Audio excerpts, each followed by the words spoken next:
आचार्य को नमन, उपाध्याय को नमन, उपाध्याय को नमन, सर्व साधु को नमन, सर्व साधु को नमन। यह मेरे पंच गुरु इनको सदा नमन, इनके नमन से हो मुक्ति पथ पे गमन, इनकी ही भक्ति में हो मेरे मन वचितन। अरिहंत जय जय, सिद्ध प्रभु जय जय, साधु जन जय जय, जिन धर्म जय जय। अरिहंत मंगल, सिद्ध प्रभु मंगल, साधु जन मंगल, जिन धर्म मंगल। अरिहंत उत्तम, सिद्ध प्रभु उत्तम, साधु जन उत्तम, जिन धर्म उत्तम। अरिहंत शरणा, सिद्ध प्रभु शरणा, साधु जन शरणा, जिन धर्म शरणा। चार शरण अघ हरण जगत में, और न शरणा हितकारी। जो सजन सहन करे वे होते,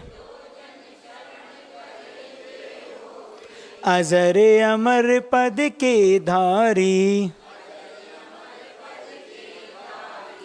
नमस्कार श्री अरिहंतों को, नमस्कार श्री सिद्धों को, आचार्यों को, उपाध्यायों को, सर्वलोक के संतों को, सर्वलोक के संतों को। यहाँ पे जो जन शरण लिखा है वो गलत से जो जन ग्रहण करे वे होते हैं। दूसरी लाइन मतलब चार शरण अघहरण मारण में, और न शरण हितकारी, जो जन ग्रहण करे वे होते, अजर अमर पद के धार। उसमें ग्रहण कर लेना। अनंत आनंद सिद्ध परमेष्ठी भगवंतों की, श्री 1008 शांतिनाथ भगवान की, वर्तमान शासन नायक भगवान महावीर स्वामी की, वर्तमान के वर्तमान हम सबके आराध्य गुरुदेव भगवान श्री विद्यासागर जी महाराज की, 3 कम 9 कोटि मुनि महाराजों की। पंच महागुरु भक्ति शुरू करते हैं अपन। सुरपति सिर पर किरीट धारा, जिसमें मणियां कई हजारा।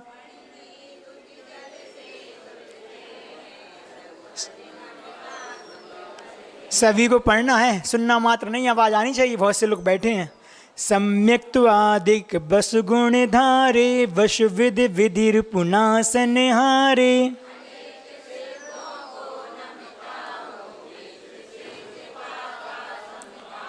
श्रुत सागर को पार किया है, सुचि संयम का सार लिया है।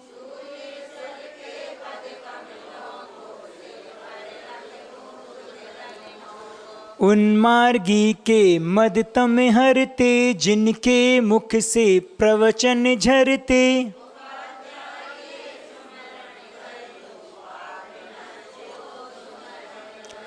समदर्शन के दीपक द्वारा, सदा प्रकाशित बोध सुधारा।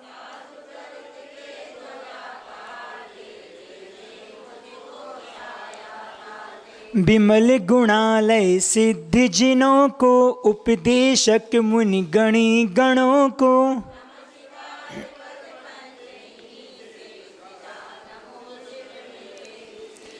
नमस्कार वर मंत्र यही है, पापी न साता देर नहीं है।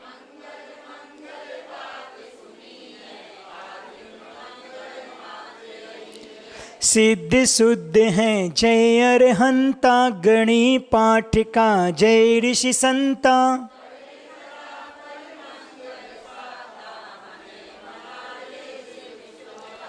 सिद्धों को जिनवर चंद्रों को, गणनायक पाठक वृंदों को।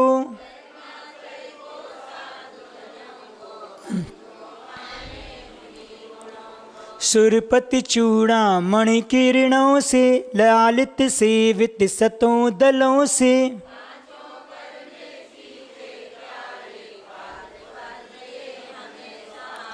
महाप्रातिहार्यों से जिनकी, शुद्ध गुणों से सुसिद्ध गण की।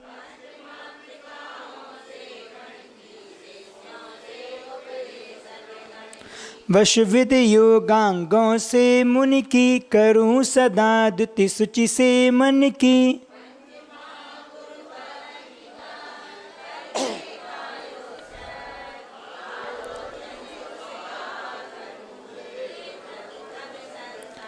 लोक शिखर पर सिद्ध विराजे, अगणित गुण गण मंडित हैं। प्रातिहार आठों से मंडित, जिनवर पंडित पंडित हैं।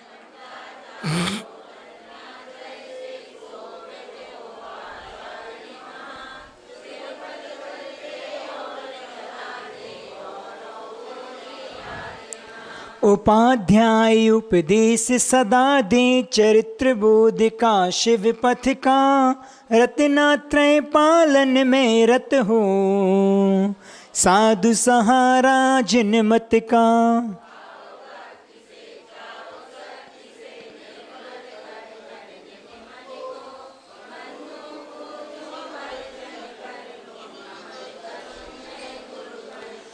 कष्ट दूर हो कर्म चूर हो, बोधि लाभ हो सदगति हो। वीर मरण हो जिन पद मुझको, मिले सामने सन्मति हो। चलिए प्रतिक्रमण शुरू करें। अपनी आत्मा के शोधन के लिए, दिन भर में किए हुए पापों के प्रायश्चित के लिए हम यहाँ पर एक छोटे रूप में प्रतिक्रमण करेंगे। इसका आप सभी उच्चारण करें। हे जिनेंद्र, हे देवादिदेव, हे वीतरागी सर्वज्ञ हितोपदेशी अरिहंत प्रभु, मैं पापों के प्रक्षालन के लिए, पापों से मुक्त होने के लिए, आत्मोत्थान के लिए, आत्म जागरण के लिए प्रतिक्रमण करूँगा। पापी, दुरात्मना, जड़ बुद्धि, मायावी, लोभी और राग देश से मलिन चित्त वाले मैंने जो दुष्कर्म किया है, उसे हे तीन लोक के अधिपति, हे जिनेंद्र देव, निरंतर समीचीन मार्ग पर चलने की इच्छा करने वाला, मैं आज आपके पाद मूल में निंदापूर्वक उसका त्याग करता हूँ। चिदानंदे के रूप आए जिन आए परमात्मने, परमात्म प्रकाश आए, नित्यम सिद्धात्मने नमः।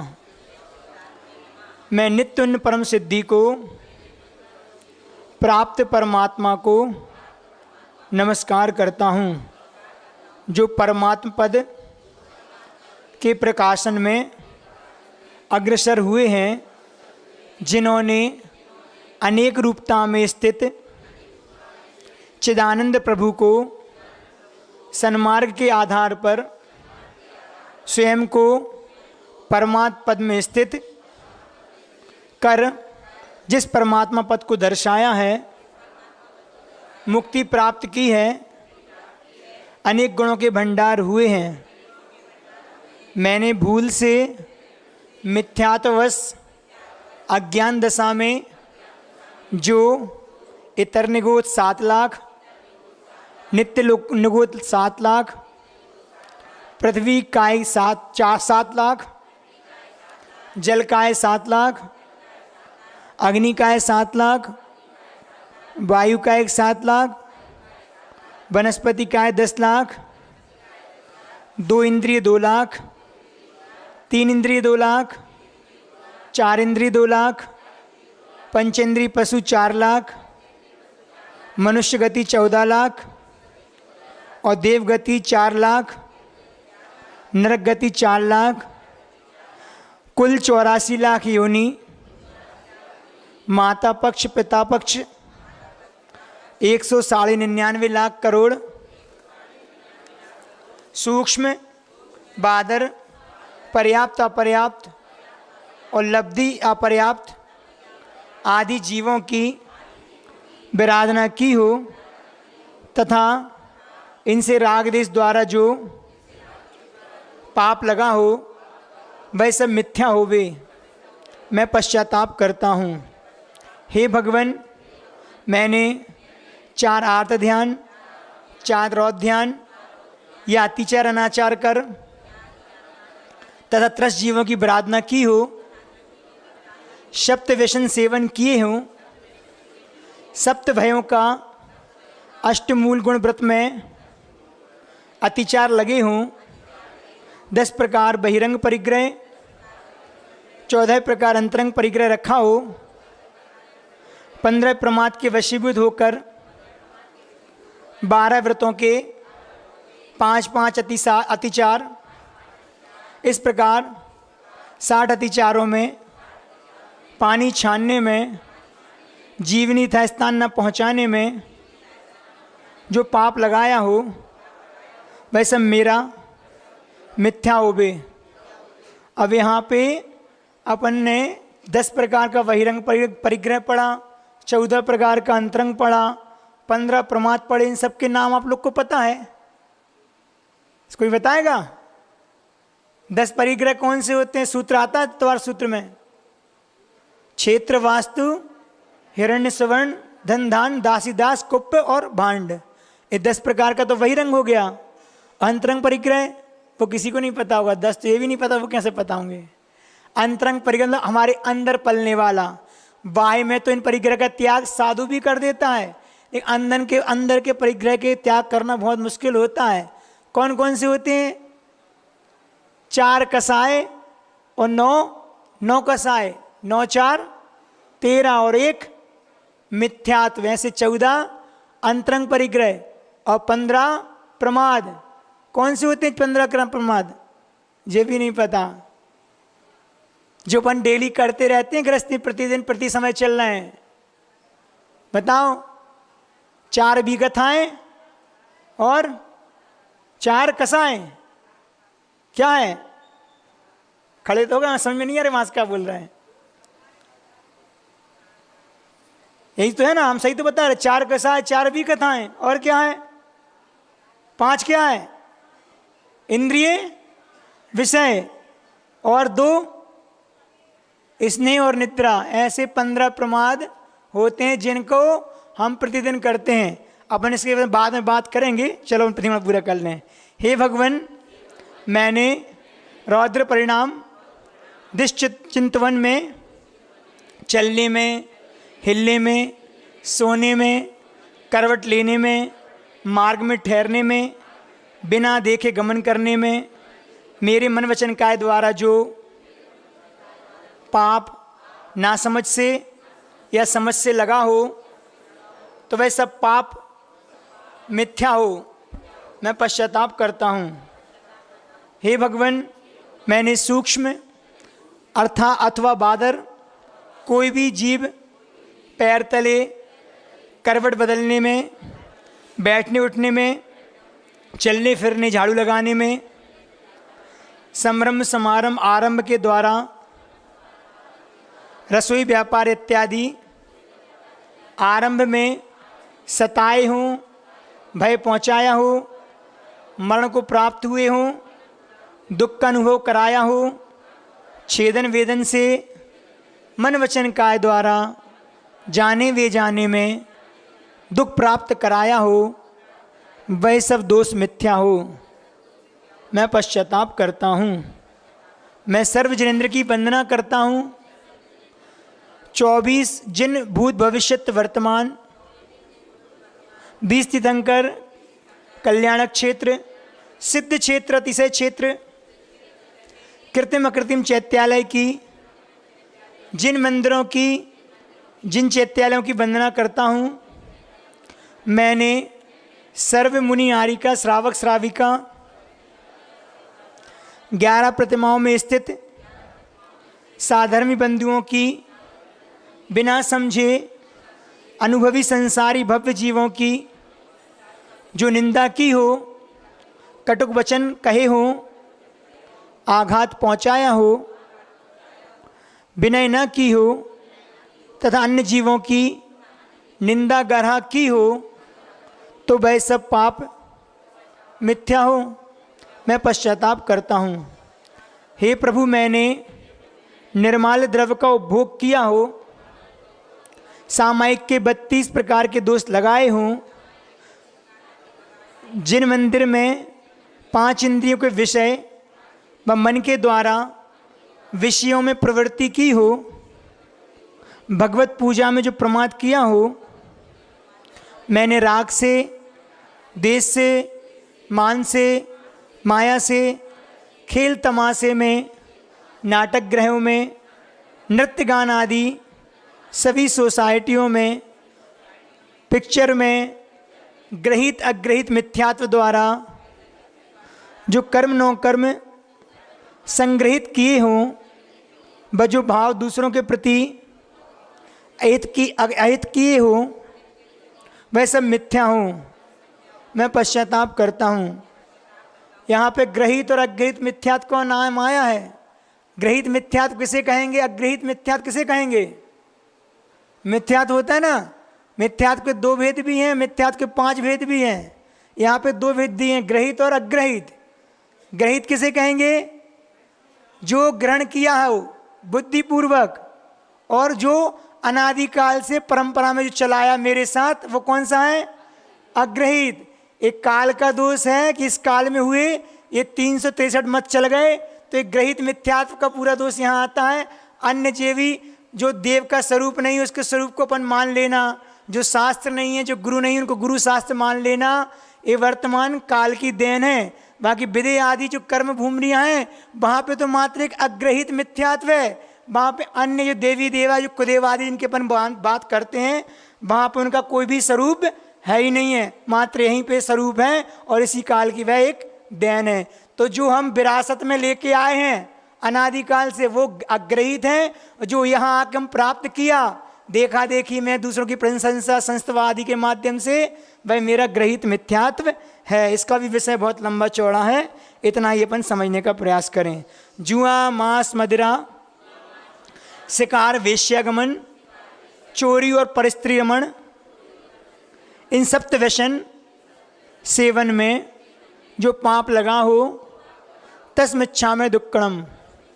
आज तत्वार सुद के वाचन में आया था कि सप्त व्यसनों का जो सेवन करता वह नियम से कहा जाता है नरक का पात्र बनता है। ये यहाँ पे वो चीज़ आई है। देवदर्शन, पूजन, साधु वैयावृत्ति, स्वाध्याय, संयम पालन, इच्छाएं सीमित करना और अर्जित संपत्ति का सदुपयोग, इन षड आवश्यक पालन में अतिचार पूर्वक जो दोष लगे हों, वैसे मिथ्या होवे। तस्मिच्छामि दुक्कड़म। राजकथा, चोर कथा, स्त्री कथा, भोजन कथा करने से जो पाप लगे हों, तस्मिच्छामि दुक्कड़म। जीवों को सताने वाला दुष्ट मनवचन काय, ये 3 दंड हैं। चलो आगे बता रहे हैं। माया, मिथ्या निदान, ये 3 सल हैं। और शब्द, रिद्धि, 7 एक गारव, शब्द गारव, रिद्धि गारव, 7 गारव, इनके द्वारा जो पाप लगे हों, तस्मिच्छामि दुक्कड़म। तो देखो इसमें तीनों बहुत अच्छी चीज़ है। ये 3 दंड के नाम दिए हैं। 3 योग भी होता है, 3 बल भी होता है, 3 दंड भी होता है। ये सब मन वचन काय के द्वारा होता है। तो जितनी भी दुष्ट चेष्टाएं हैं हमारी मन वचन काय के द्वारा, उनको एक दंड का नाम दिया है। वो दिन भर में जितनी भी मेरे माध्यम से उनको मेरा पाप का शोधन हो। और 3 प्रकार की सल हैं, माया, मिथ्या, निदान। सल किसे कहते हैं? जिस प्रकार पैर में कांटा चुभता है, ऐसे ही मेरे द्वारा कोई पाप हुआ हो तो हृदय में जो बार बार चुभ रहा हो उसको क्या बोलते हैं? सल। सल की दूसरी परिभाषा आचरण बनाई है कि कसाय की गाढ़ता का नाम सल है, जो प्रति समय हमारे लिए चुभ रही है। तो ऐसी माया सल होती है, मायाचारी के द्वारा जो अंदर उत्पन्न हो रही है, और मिथ्यात्व के कारण भी हो रही है, और निदान की भी सल होती है। ऐसी सल अपने द्वारा हुए वो चुभे तो ये मेरा पाप है। देखो सल के बारे में आचार्यों ने कहा है कि अपने द्वारा अगर बुद्धि अबुद्धि पूर्वक जो पाप हुआ है उसका अगर शोधन पश्चाताप प्रायश्चित नहीं किया तो वो अंदर ही अंदर हमारे लिए चुभता रहेगा। और जब तक वो चुभ रहा है ना, तब तक हमारी आत्मा का शोधन भी नहीं होगा। आप कितना ही सोचो कि हम पाप करने के बाद धर्म ध्यान करें ना, तो फिर धर्म ध्यान नहीं हो पाता, फिर तो वहाँ बुद्धि वहीं उसी सी में जाती है। इसलिए एक तो होना और हो जाए तो फिर इसके लिए शोधन की व्यवस्था है। दोपहर की क्लास में आया था कि देखो नरकों में पाप के कारण जाते हैं, उन नरकों की भूमियों में असंख्यात तीर्थंकर प्रकृति के बंद के साथ भी जीव बैठे हैं, जो नरक में अभी वर्तमान में हैं लेकिन नियम से मोक्षगामी हैं और तीर्थंकर के वैभव के साथ जाएंगे। इसका क्या तात्पर्य है? इसका यही तात्पर्य है कि पाप भले ही कितना बड़ा किया हो, लेकिन अगर उसका शोधन हो जाए तो हम भी धुल सकते हैं, साफ हो सकते हैं। इसलिए सल हमारे अंदर ना बने, इन सल का त्याग होना ही चाहिए। एक बहुत अच्छी लाइन थी, बीच में बताना जरूरी समझता हूँ। कैसी? कि बस एक खता की थी राहे शौक में, बस एक खता की थी राहे शौक में, मंजिल तमाम उम्र हमें ढूंढती रही। जीवन के किसी पड़ाव में हमारे माध्यम से भूल बसात या कैसे ही ऐसी गलती हो जाती है कि पूरे जीवन में पश्चाताप करना पड़ता है। वह पश्चाताप ना हो इसके लिए अपने पाप का शोधन करें, शुद्धि करें, निर्मल करें। और वो होता किसके माध्यम से? अभी हम बाद में बता रहे कौन इसका शोधन कराएगा। ते हो गए। अब आहार, भय, मैथुन और परिग्रह, इन 4 संज्ञाओं के द्वारा जो पाप बंद हुआ हो, तस्मिच्छामि दुक्कड़म। यह लोक परलोक, मरण वेदना, अगुप्ती अरक्षा और अकस्मात भय के द्वारा जो पाप बंद हुआ हो, तस्मिच्छामि दुक्कड़म। जाने अनजाने में और भी जो दोष लगे हों, तस्मिच्छामि दुक्कड़म। हाँ दुट्ठ कयम हाँ दुट्ठ चिंतियम, भाष्यम च हाँ दुट्ठम, अंतो अंतो नज्झम्मि पश्चात्तावेन वेयंतु। हाय हाय मैंने दुष्कर्म किए, मैंने दुष्ट कर्मों का बार बार चिंतवन किया, मैंने दुष्ट मर्म भेदक वचन कहे। इस प्रकार मन वचन काय की दुष्टता से मैंने अत्यंत कुत्सित कर्म किए, उन कर्मों का मुझे अत्यंत पश्चाताप है। मेरा सब समस्त जीवों के प्रति मैत्री भाव रहे, सब जीव मुझे क्षमा प्रदान करें, मेरा क्षमा भाव बने। कर्म क्षय का उपाय करूं, मेरा समाधि मरण हो, चारों गतियों में मेरे भाव निर्मल रहें, यही प्रार्थना है। भावना तो भा ही सकते हैं। दोपहर में बताया था कि नरक में तो भाव अच्छे किसी कीमत पे नहीं हो सकते, किसी भी कीमत पे। द्रव्य क्षेत्र काल का प्रभाव वहाँ कैसा है कि एक तो भाव नहीं होते, थोड़े बहुत हों भी तो वो वहाँ पे ऐसा वातावरण होता है कि दुख का ही अनुभव होता है, अच्छे भाव तो वहाँ हो ही नहीं सकते। मुझे निरंतर शास्त्राभ्यास की प्राप्ति हो, सज्जन समागम का लाभ मिले, दोष को कहने में मौन रहूं, अपने दोषों को त्यागने व प्रायश्चित का भाव हो, परोपकार मिष्ट वचन प्रतिज्ञाओं पर दृढ़ रहूं, चारों दान के भाव बने। हे भगवान जब तक मेरा भवभ्रमण न छूटे, आपकी शांत मुद्रा व अपने कर्मक्षय का प्रयास, वीतराग प्रणति, केवल ज्ञान द्वारा आत्महित का मनन मुझे गति गति में प्राप्त हो, यह अंतिम निवेदन है। मेरा हृदय आपके चरणों में लीन रहे, शीघ्र भव पार हूँ, यही मेरी आपसे प्रार्थना है। अब यहाँ पे 9 बार नमोकार मंत्र अपन पढ़ते हैं।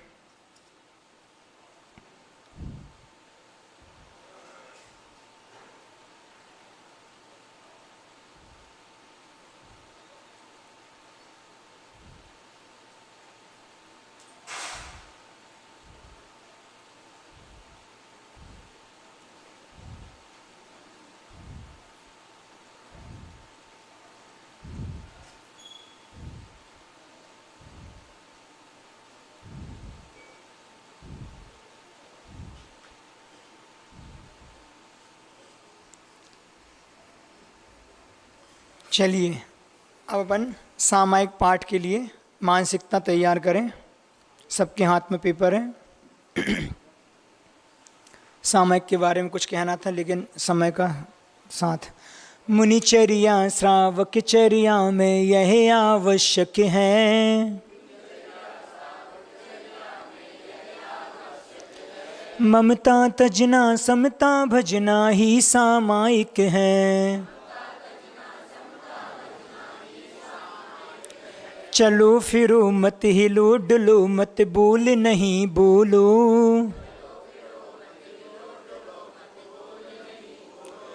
कुछ ना सोचो कुछ ना चाहो बस निश्चल हो लो।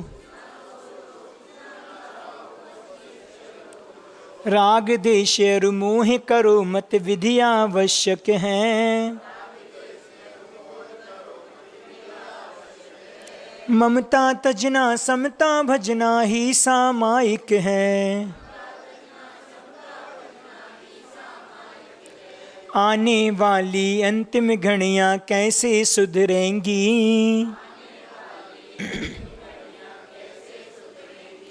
जीवन की दुर्लभतम घड़ियां यदि ये बिगड़ेंगी। अरे संभलना आज संभल जा अति आवश्यक है,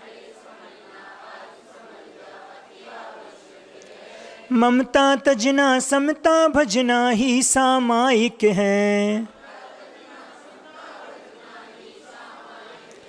क्षमा भाव से क्रोध जीत लो मान विनय धर के,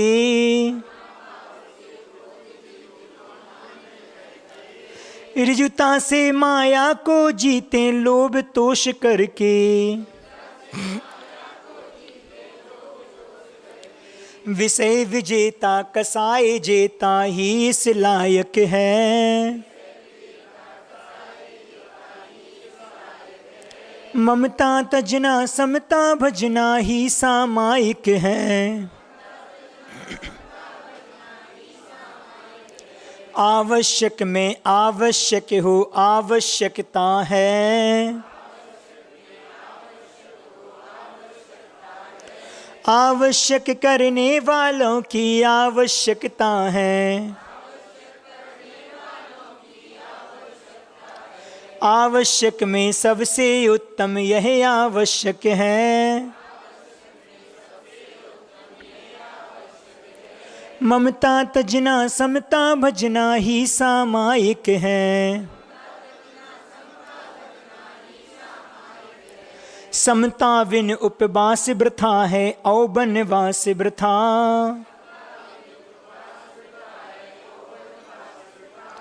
मौन ध्यान अध्ययन अध्यापन मानो व्यर्थ प्रथा,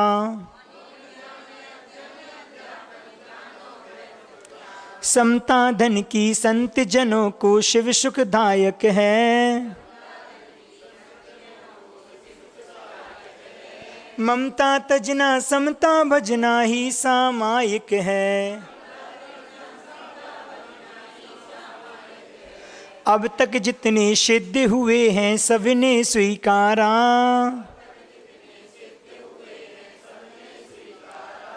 सिद्ध हो रहे आगे होंगे सामायिक द्वारा। आत्म सिद्धि पाने वाले को सिद्धि प्रदायक है। ममता तजना समता भजना ही सामायिक है। कुछ भी टूटे कुछ भी फूटे यह सब जग रूटे।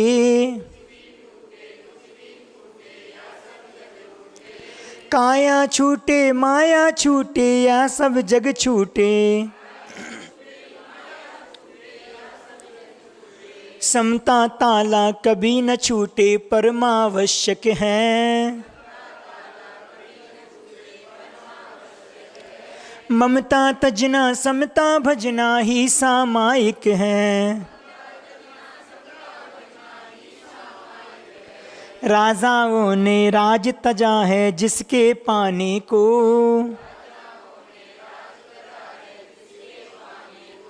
सम्राटों ने ताज तजा है जिसके पाने को। बै दुर्लभ सामायिक कर लो जो आवश्यक है। ममता तजना समता भजना ही सामायिक है। जन्म मरण में लाभ हानि में हर पल समता हो। शत्रु मित्र में कांच कनक में समता समता हो। समता लाओ सब सुख सब पाओ यह सुखदायक है। ममता तजना समता भजना ही सामायिक है। सर्व गुणों का यह खजाना निज को पाना है। इसको लेने कहीं न जाना निज में आना है। आत्म शांति की यही विधि है यही विधायक है। ममता तजना समता भजना ही सामायिक है। सामायिक जप सामायिक तप सामायिक व्रत है। ध्यान दुग्ध धारा से निकला सामायिक घृत है। आत्म तत्व के अन्वेषी को निज आवश्यक है।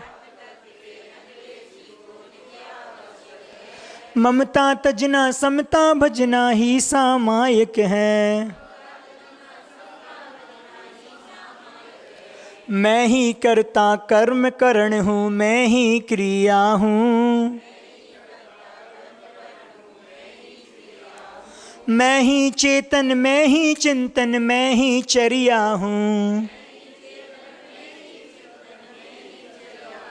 मेरी सामायिक ही मुझको हित संपादक है।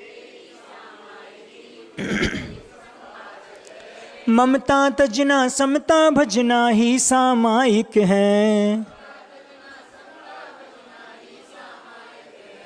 यही ज्ञान है यही ध्यान है यही साधना है।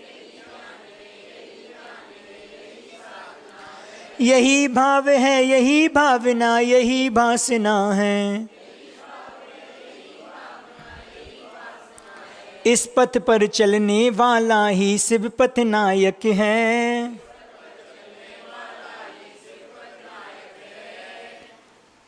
ममता तजना समता भजना ही सामायिक है।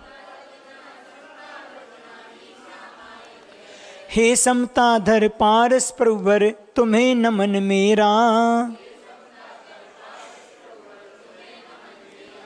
हे समताधर संत यशोधर तुम्हें नमन मेरा।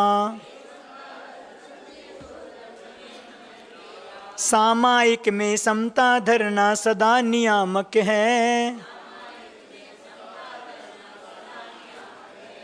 ममता तजना समता भजना ही सामायिक है। ममता तजना समता भजना ही सामायिक है।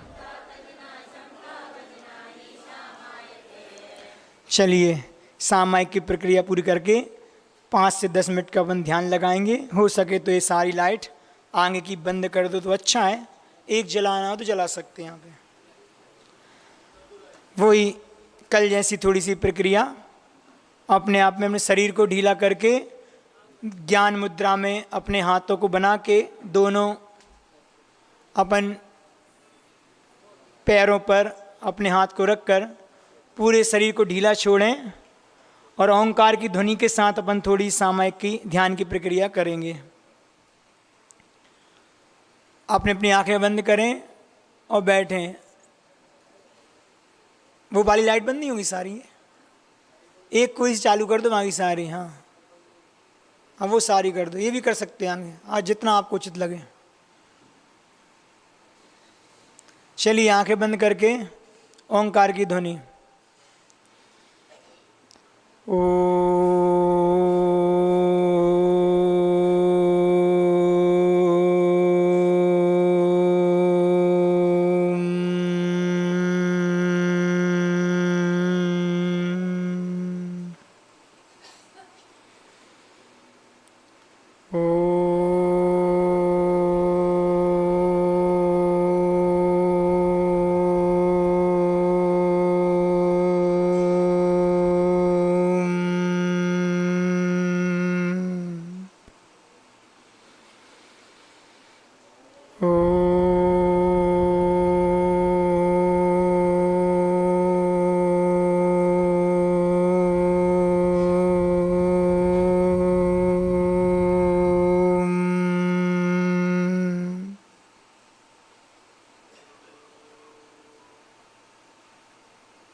इस चेतना के माध्यम से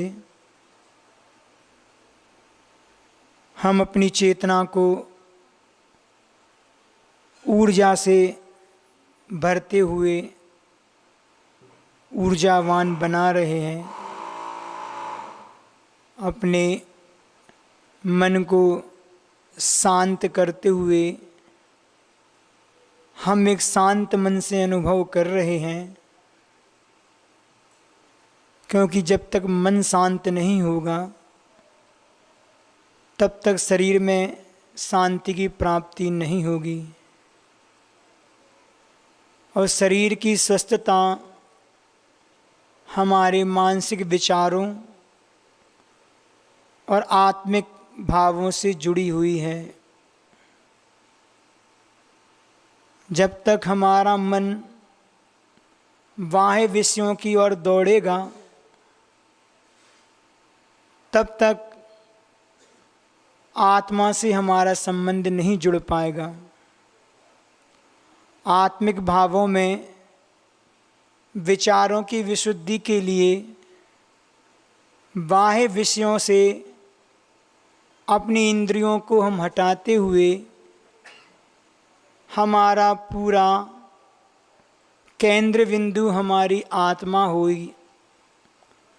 उस आत्मा को हम केंद्र बिंदु में रखते हुए उस आत्मा के द्वारा मात्र आत्मा का ही चिंतन कर रहा हूँ। उस मानसिक विचारों की शुद्धि के लिए कुछ अध्यात्म पदों की हम यहाँ पर याद करने की प्रक्रिया कर रहे हैं। मुझे याद आ रही है समय सार की वो गाथा, अहमिक्को कलु सुद्धु दंसन्नाणमयी सदा रूबी नव्यत्ति मंच किंचिवी अन्नम परमाणु मिंतम्पी।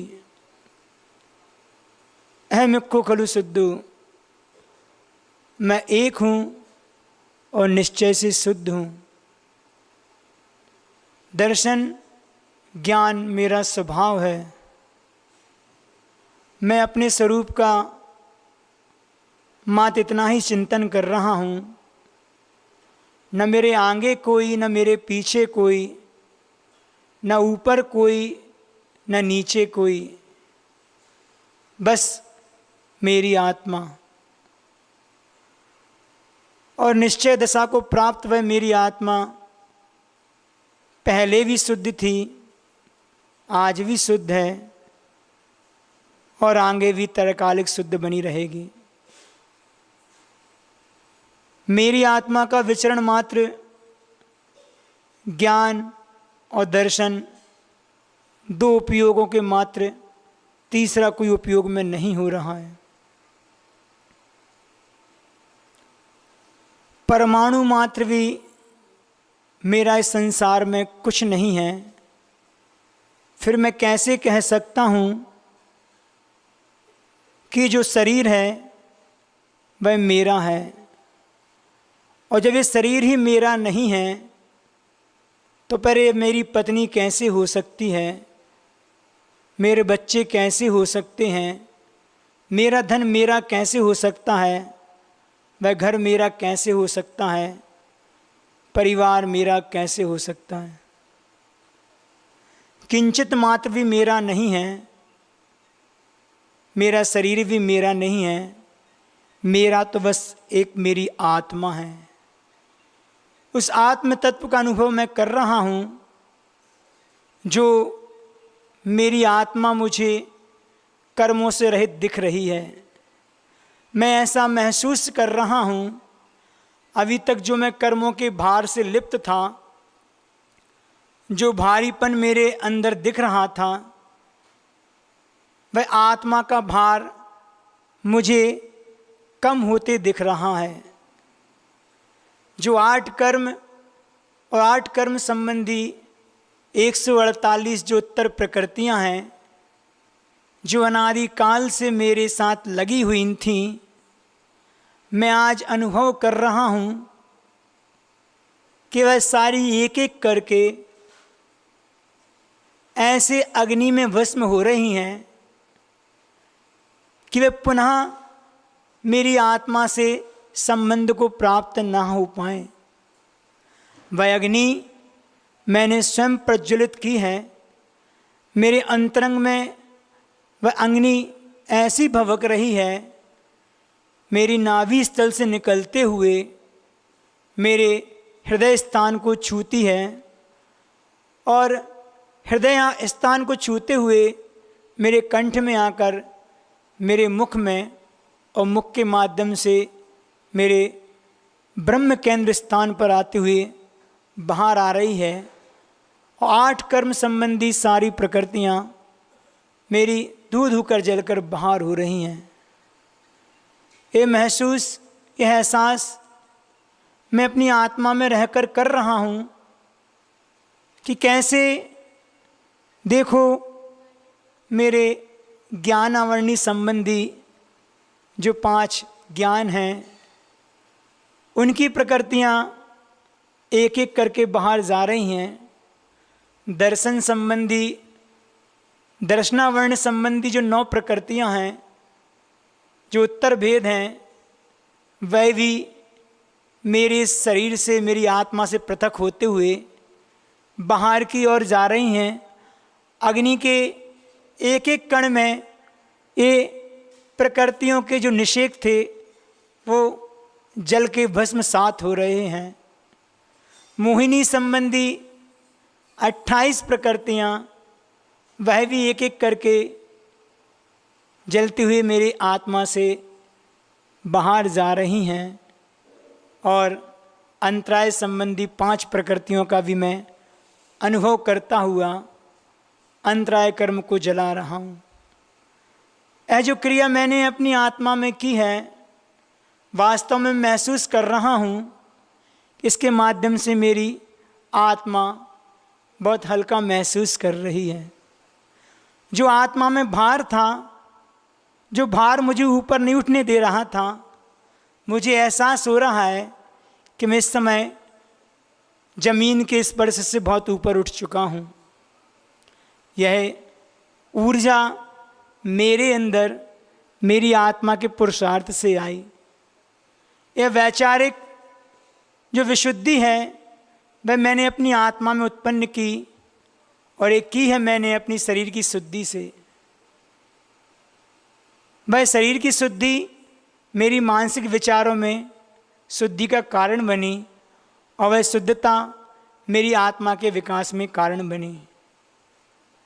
ये 4 घातीय संबंधी कर्मों की 47 प्रकृतियों को मैंने भस्मसात किया, और कुछ अपने आप में हल्का किया, अपने आप को हल्का महसूस किया। अब यहाँ पे मेरी आत्मा शुद्ध हो चुकी है। मैं अनुभव कर रहा हूँ अपनी आत्मा का स्वरूप का, और चिंतन कर रहा हूँ कि शुद्धो हम निरंजनो हम आनंद स्वरूपो हम अनंत ज्ञान स्वरूपो हम केवल ज्ञान स्वरूपो हम अनंत स्वरूपो हम आनंद स्वरूपो हम द्रव्य कर्म रहितो हम मिथ्यात्म रहितो हम बुद्धो हम प्रशांतो हम नित्यानंद स्वरूपो हम सल्लत्रय रहितो हम भाव कर्म रहितो हम अनंत ज्ञान स्वरूपो हम ज्ञानानंद स्वरूपो हम सोहम सोहम सोहम। हे भगवान, जैसे आप सो वैसा मैं, इन्हीं भावनाओं के साथ ओंकार ध्वनि के साथ स्वस्थता को वापस आते हुए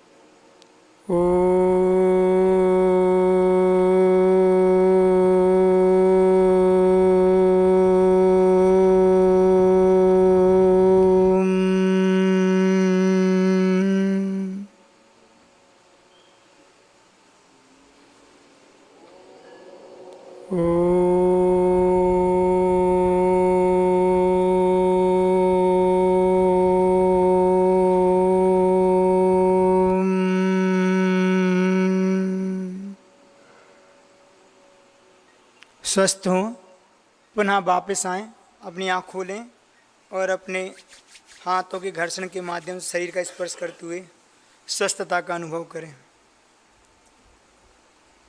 चलिए, यहाँ पे आपको अच्छा लगा ध्यान के माध्यम से? चलिए, ये ध्यान, एक बात ध्यान बताएं, देखो जो आज दिन है ना, आज कौन सा दिन है? आर्जव दिन है। आर्जव मतलब, आर्जव किसको कहते हैं? रुजुर भावो आर्जवम। रुजुता का जो भाव है या सरलता का जो भाव है वह आर्जव है। और वह रुजुता सरलता जब तक जीवन में नहीं आएगी तब तक हम अपनी आत्मा का बोध भी नहीं कर पाएंगे, आत्मा का चिंतन भी नहीं कर पाएंगे और आत्मा की अनुभूति भी नहीं कर पाएंगे। इसलिए जब तक जीवन में सरलता नहीं आएगी तब तक मात्र ऊपर ऊपर का उपचार भरे हो जाए, लेकिन वास्तव में जो आत्मा का आनंद आता है वह गृहस्थी में तो रह के आ ही नहीं सकता।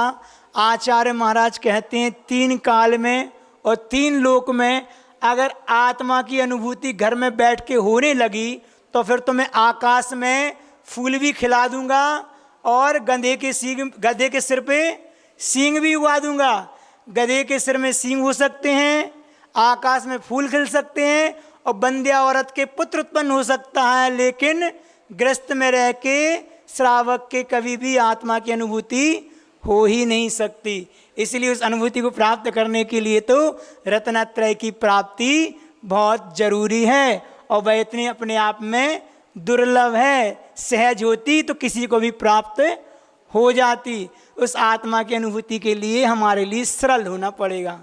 आज आपको बता दें कि हमारी कुटिलता हमारे लिए सरल नहीं होने दे रही।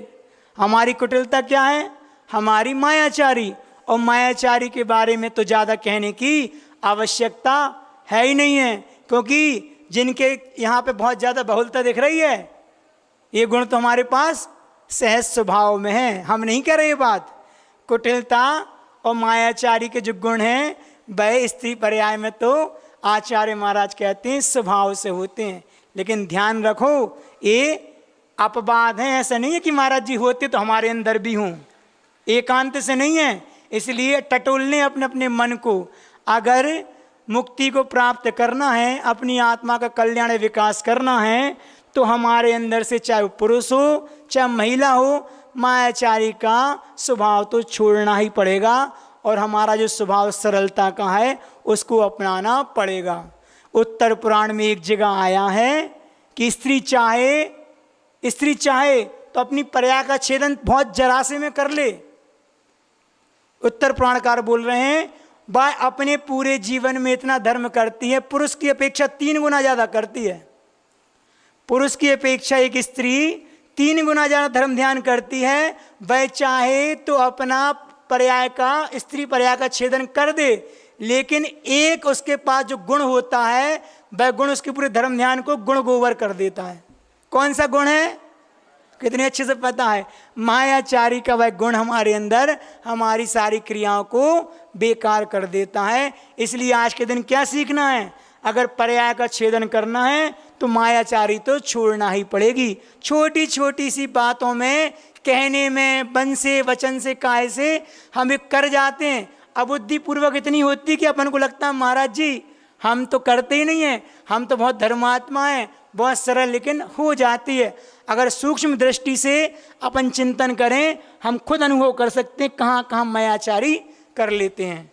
वहाँ एक चीज़ और लिखी है, उनने लिखा है जितना पुरुषार्थ ये पुरुष मोक्ष जाने में करता है, इस पुरुष को जितना पुरुषार्थ मोक्ष जाने के लिए करना है, उससे कई ज़्यादा गुना एक पुरुषार्थ स्त्री को पुरुष पर्याय मात्र प्राप्त करने में करना है। देखो आप कितनी बड़ी बात, मतलब वो पुरुष पर्याय प्राप्त करना भी कितना दुर्लभ है।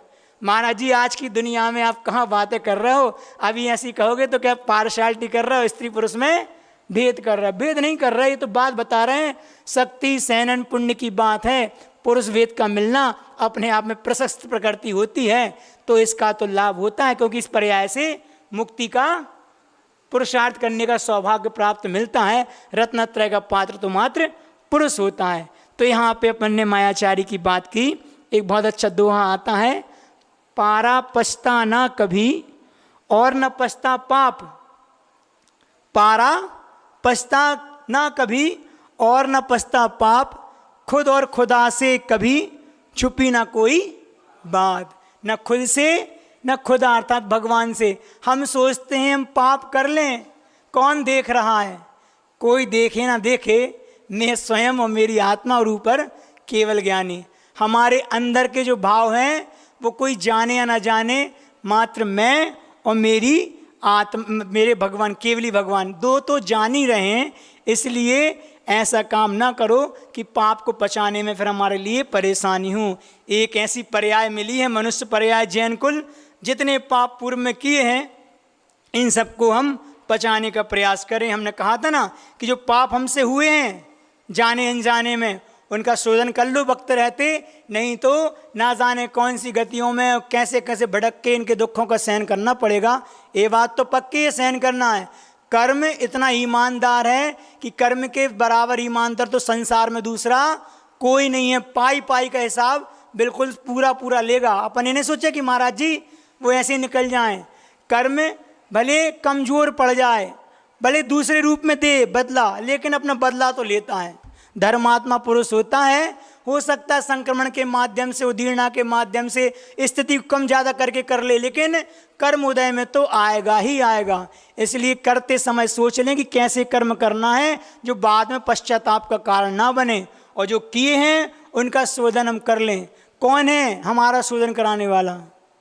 हमारे पाप का प्रायश्चित कराने वाला कौन है?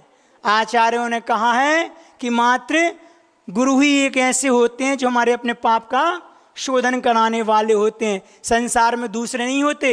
हमसे कोई गलती हो जाए तो अपनी गलती का अपन सोचें कि भगवान के सामने खड़े होकर प्रायश्चित ले लें, उसका शोधन नहीं होने वाला। हम माता पिता से बोल के कर लें, कभी कभी तो ऐसी बात हो जाती माता पिता से भी नहीं कह पाते। मात्र एक गुरु होते हैं जिनसे हम अपनी बात कह सकते हैं। क्यों कहते हैं? तो आचार्यों ने लिखा है कि गुरु का पेट बहुत बड़ा होता है।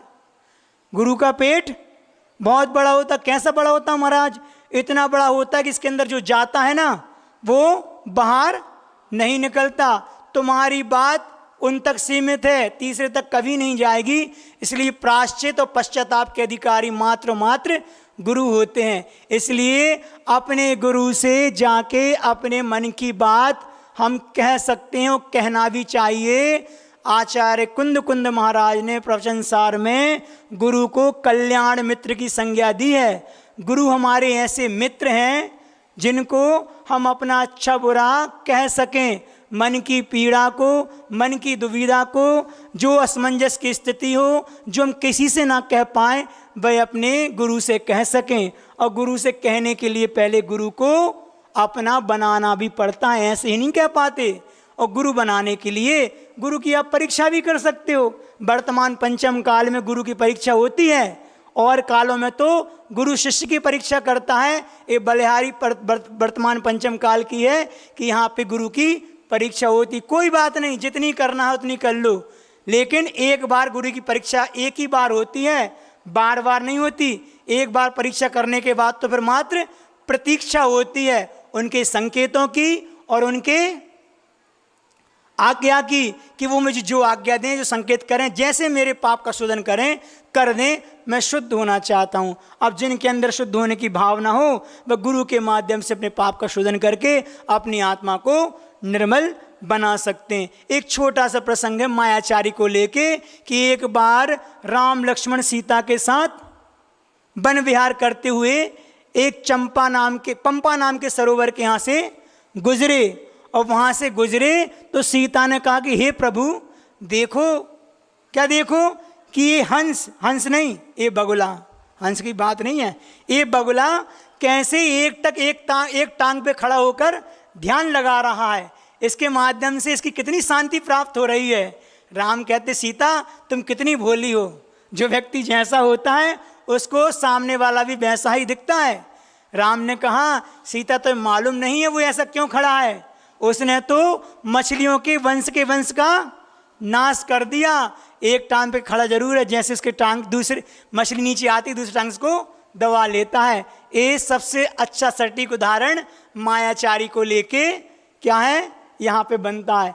कहीं हमारे अंदर भी तो ऐसा नहीं है कि बाहर से तो बहुत सफ़ेद हैं, बाहर से तो महाराज जी बहुत अच्छे दिख रहे, बाहर से तो महाराज जी बहुत चमक रहे, हम भी चमक रहे, खूब श्रृंगार करके आ रहे, सब कुछ है, अच्छा पहन रहे, सब कुछ कर रहे, लेकिन अपने अंदर भी तो झांकें कि जो सफ़ेदी हम बाहर महसूस कर रहे हैं, जो स्वच्छता जो अपने आप में अनुभव कर रहे हैं, वह स्वच्छता, वह अंदर की धवलता हमारी आत्मा में है कि नहीं है? आत्मा में है तो वह मेरी ऋजुता कहलाएगी, मेरी सरलता कहलाएगी, नहीं तो कुटिलता के स्वभाव तो अनादिकाल से चले ही आ रहे हैं। बहुत से प्रसंग के समय हो गया, कभी बाद में सुनाएंगे। महाभारत में इतने प्रसंग आते हैं।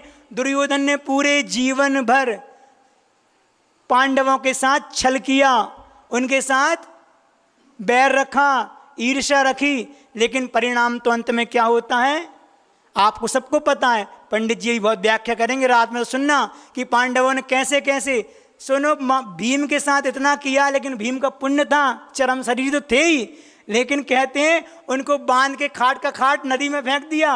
होश आया तो क्या देखा, कुछ असहज महसूस हुआ, अरे पानी में डला हूँ, थोड़ी शक्ति दिखाई, सब तार टूट गए, और फिर वो पानी में ऐसे डले जैसे सैया पे सो रहा हूँ, और चल के ऐसे बह के गंगा नदी पार करके वापस आ गए। और आके भी कुछ नहीं कहा, पता था कि कौरवों की चाल है, आ गए।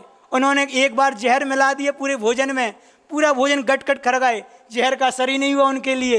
ये पुण्य की ऐसी प्रकृति ऐसी वर्णना लेके आए हैं, पुण्य आत्मा को कभी कुछ होता ही नहीं है। और भी ये लाक्षागृह का निर्माण किया था छल से, पूरे पांडवों मारने का प्रयास किया था, सब बच गए, अंत में उनका ही बुरा हुआ। याद रखो, यदि किसी के अहित करने से, हमारे किसी के अहित सोचने से और करने से अगर सामने वाले का अहित होने लगे, तो इस पृथ्वी पर ये हरियाली, ये खुशहाली दिखाई न देती। ऐसा होता तो फिर क्या बात थी। इसलिए मौसम का ढंग और गिरगिट का रंग और आदमी का मन कब पलट जाए, कब बदल जाए, भरोसा नहीं है। ऐसे भरोसे वाले हम ना रहें, सरल और सहज रहें, ऐसी हमारी आप लोगों से कहना है। बाकी तो फिर सब बातें तो बहुत सी हैं, इन्हीं भावनाओं को लेके अपनी वाणी को हम यहाँ पे विराम देते हैं। हाँ पूछ लो, अच्छी बात है। अगर प्रश्न हो तो यहाँ पर रख दिया करो, हम समय निकाल उसका जवाब देंगे, और क्या है। अभी हमने बताया था मन वचन काय की दुष्ट प्रवृत्ति को दंड कहते हैं। ये 3 प्रकार के दंड होते हैं, इनका मैं शोधन करता हूँ। सल के नाम बताए थे, माया मिथ्या निदान सल। इनके परिभाषाएं हैं कि मिथ्या कैसे कहते हैं, माया कैसे। माया तो यही है, इन संबंधी जो वृत्ति श्रावक है, क्योंकि निश्चल्यो वृत्ति आया है। जो वृत्ति होता है वह शल्य से रहित होता है, जहाँ शल्य है वह व्रत नहीं है, ठीक है ना। तो अगर इस प्रकार की सल आ रही हैं जो मेरे व्रतों में अतिचार लगा रही हैं, तो इनका मैं प्रतिदिन शोधन करता हूँ। ये हमारी सल है। और 7 गारव मतलब साता के उदय में गर्व करना, 7 गारव है। रस गारव, भोजन आदि में रस लेना कि मैं तो बहुत पुण्यशाली हूँ, मुझे भांति भांति के रस आदि आते हैं। या रिद्धियों का रस आता है, रिद्धियों का जो वैभव दिखता है उसमें घमंड वो आता है, अहंकार, वह सब रिद्धि गारव में आता है। तो ये सारी चीज़ें 7 गारव रिद्धि गारव आदि होते हैं। समझ में आया? जल्दी जल्दी बता दी हमने। गारव मतलब अपने आप में गर्व करना उस चीज को लेके, वो हमारे अहंकार गर्व ना आए, उसके शोधन के लिए हम प्रतिक्रमण करते हैं। अंत में अपन एक विनती के माध्यम से अपनी वाणी को विराम देते हैं। गुरु की छाया में शरण जो पा गया, गुरु की छाया में शरण जो पा गया, उसके जीवन में सुमंगल छा गया, उसके जीवन में सुमंगल छा गया। गुरु की छाया में शरण जो पा गया, गुरु की छाया में। गुरु कृपा सबसे बड़ा उपहार है, गुरु कृपा सबसे बड़ा उपहार है। गुरु है खेवनहार, बेड़ा पार है। प्रेम का पावन उजाला छा गया, प्रेम का पावन उजाला छा गया, उसके जीवन में सुमंगल छा गया। गुरु की छाया में शरण जो पा गया, गुरु की छाया में शरण जो पा गया, उसके जीवन में सुमंगल छा गया। वो रचा है आती जाती श्वास में, वो रचा है आती जाती श्वास में, वो बसा है प्राण में विश्वास में। प्रेम का पावन उजाला छा गया, शांति सुख अमृत कोई बरसा गया, उसके जीवन में सुमंगल छा गया। गुरु की छाया में शरण जो पा गया, गुरु की छाया में शरण जो पा गया, उसके जीवन में सुमंगल छा गया। अंतिम लाइन जो गुरु जी को बहुत पसंद है। हमको क्या उनको हमारा ध्यान है, हमको क्या उनको हमारा ध्यान है। गुरु हैं अपने देवता श्री भगवान हैं, प्राण का पंछी बसेरा पा गया, प्राण का पंछी बसेरा पा गया, उसके जीवन में सुमंगल छा गया, उसके जीवन में सुमंगल छा गया। गुरु की छाया में शरण जो पा गया, गुरु की छाया में शरण जो पा गया, उसके जीवन में सुमंगल छा गया, उसके जीवन में सुमंगल छा गया। गुरुदेव को 2 लाइन समर्पित करते हुए अपनी वाणी को विराम देते हैं। कुछ तो बात है, कुछ तो बात है ऐसे सूरज से चमकते चेहरे में जो हर किसी को अपना दीवाना बना लेते हैं। कुछ तो बात है ऐसे सूरज से चमकते चेहरे में जो सबको अपना दीवाना बना लेते हैं। लोग तो मंदिरों में भगवान को पूजा करते हैं और ये विद्यासागर पत्थर में भगवान बना दिया करते हैं। ऐसे गुरुदेव भगवान श्री विद्यासागर जी महाराज को बारंबार यहाँ से नमस्तु करते हुए हम अपनी वाणी को विराम देते हैं। गुरुदेव भगवान श्री विद्यासागर जी महाराज की। आज का नियम और ले लो, नियम दे दें। आज बहुत अच्छा नियम है, कठिन हो सकता है लेकिन फिर भी बता दे रहे। अगर आप लोग प्रयास करें, कहना मेरा काम है प्रतिदिन की तरह, जो लोग उपवास एकासन आदि की साधना कर रहे हैं और साधना का अगर पूरा फल चाहते हैं तो दिन में जितना हो सके विश्राम से बचने का प्रयास करें। हम पूरा आधा दिन विश्राम करने में निकाल दे। अब एकासन है महाराज, अब शांति है, कैसे तो दिन निकले, उपवास है, ये बहुत ज़्यादा अच्छा नहीं माना जाता। हम अपनी निर्जरा में पूरी कमी करते हैं, इसको पूरा पूरा सकाम निर्जरा के अंदर आएगा। आपका उपवास मात्र लंघन कहलाएगा। मतलब क्या हुआ लंघन का? सिर्फ शरीर को भूखा रखा, धर्म ध्यान तो कुछ हुआ ही नहीं। सबसे ज़्यादा कर्म का बंध सोते समय होता है। हमें लगता है कि महाराज सोते समय तो कोई कर्म ही नहीं होता, दर्शनावरणी का तीव्र कर्म बंध होता है। इसलिए जितना हो सके बचने का प्रयास करो। हाँ, भोजन आदि करने के बाद थोड़ा लेट लिया, 8, 16, 32 करवटें ली जाती हैं, वो तो ठीक है, लेकिन हम घोड़ा बेच के सोए 2 से 3 घंटे, ये कहीं से कहीं तक उचित नहीं है। जितना हो सके अपन नहीं सोने का प्रयास करें, वह नहीं सोना हमारी कर्मजरा में कारण बनेगा। नहीं तो फिर आप देख लो पुरुषार्थ पूरा हो रहा है और फायदा कम हो तो उससे क्या मतलब कर रहा है। इतना ही पर्याप्त है। नियम यही है कि दिन में ना सोए अपन, यही तो बोल रहे हैं। जितना हो सके दिन में हम ना सोने का प्रयास करें। नहीं सोएंगे तो मेरा वो तप कहलाएगा, नहीं तो सिर्फ औपचारिकताएं ही हैं। इतना ही पर्याप्त है। 9 बार नमोकार मंत्र करके यहाँ से अपन उठाएंगे। कम से कम 10 दिन इनका पर्यूषण पर्व का तो रखें।